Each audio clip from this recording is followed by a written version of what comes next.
दर्शन और नेतृत्व, यहां के लोकप्रिय मुख्यमंत्री श्री जयराम ठाकुर जी का नेतृत्व, भारतीय जनता पार्टी के राष्ट्रीय अध्यक्ष माननीय श्री जगत प्रकाश नड्डा जी का मार्गदर्शन और हिमाचल प्रदेश की ही माटी के सपूत युवा नेता श्री अनुराग सिंह ठाकुर के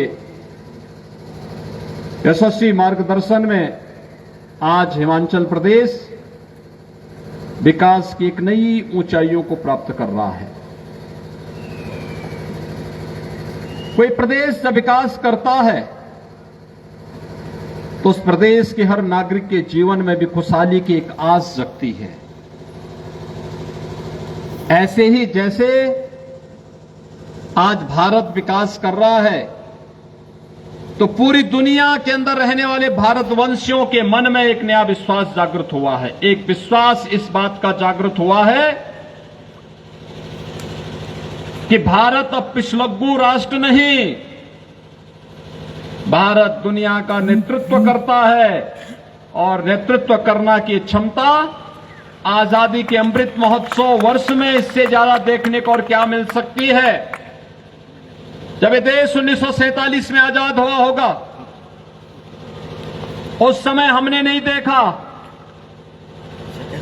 लेकिन जब देश अपनी आजादी का 75 वर्ष पूरा होने का जश्न मना रहा था, हर घर पर भारत के आन मान और शान का प्रतीक तिरंगा लहरा रहा था।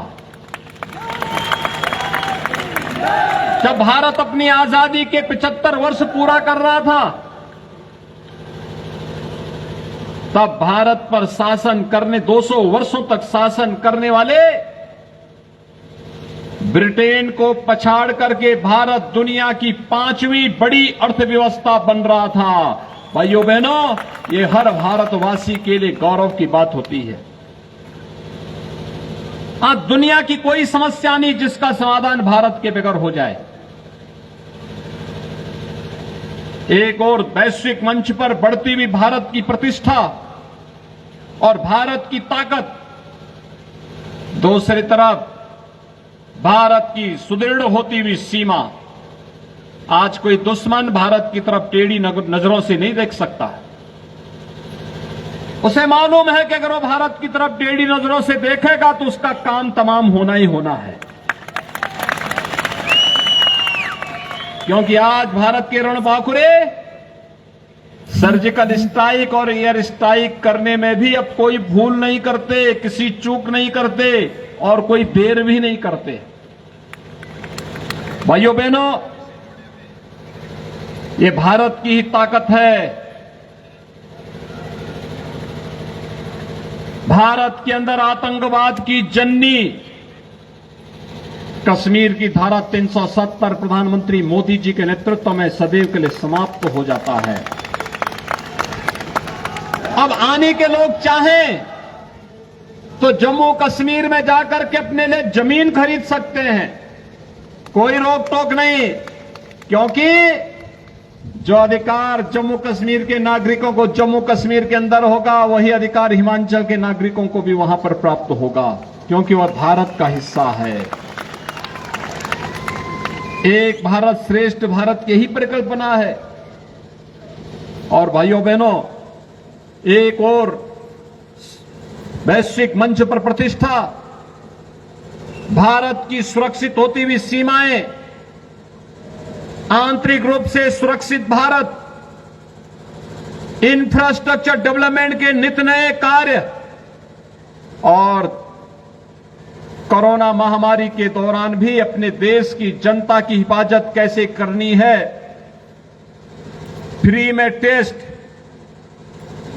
फ्री में उपचार, फ्री में वैक्सीन और भाइयों बहनों, हर गरीब को फ्री में राशन की सुविधा भी केवल भारत के अंदर मिली है प्रधानमंत्री मोदी जी के नेतृत्व में। ये डबल इंजन सरकार की ताकत है। दोनों सरकारें मिलकर के जब कार्य की तो परिणाम सामने आया।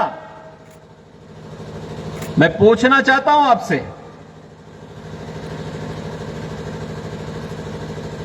क्या कांग्रेस की सरकार होती तो क्या ये फ्री में राशन की सुविधा का लाभ कोरोना कालखंड में मिल पाता? फ्री में वैक्सीन मिल पाता? फ्री में उपचार का लाभ मिल पाता? कांग्रेस होती तो क्या कश्मीर से धारा 370 समाप्त होती? और कांग्रेस होती तो क्या अयोध्या में भगवान राम का मंदिर बन पाता? भाइयों बहनों, जब कांग्रेस कुछ भी नहीं कर सकती है तो उसको वोट देके हम अपना वोट खराब क्यों करना चाहते हैं? मुझे बताइए, भारतीय जनता पार्टी के नेता और कार्यकर्ता कोरोना कालखंड में जनता की सुध बुध लेने के लिए आ रहे थे। क्या कांग्रेस का भी कोई नेता आ रहा था क्या? और दिल्ली से वो भाई बहन भी आ रहे थे क्या?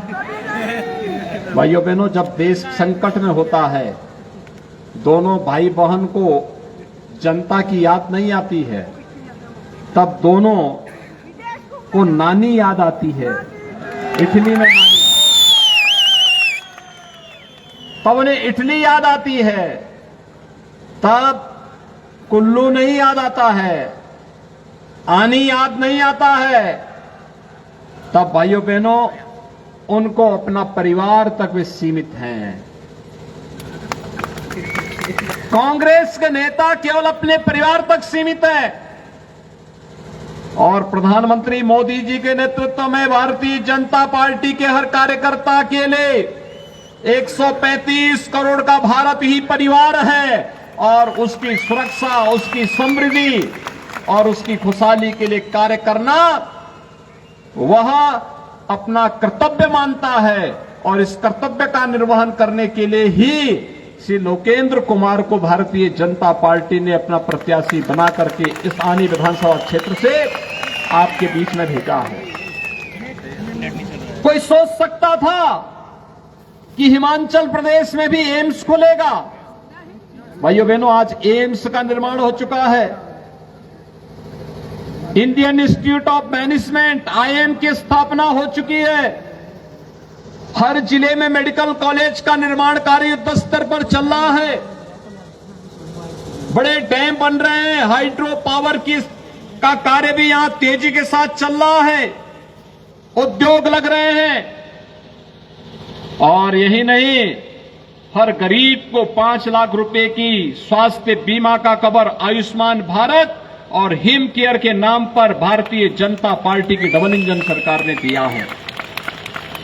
वृद्धजनों को वृद्धावस्था पेंशन और उसकी सीमा को 80 से घटा करके 60 साल करने का काम भी डबल इंजन सरकार ने किया है। भाइयों बहनों, ये डबल इंजन की सरकार है, जहां पर बिना भेदभाव के युवाओं के लिए, अन्नदाता किसानों के लिए,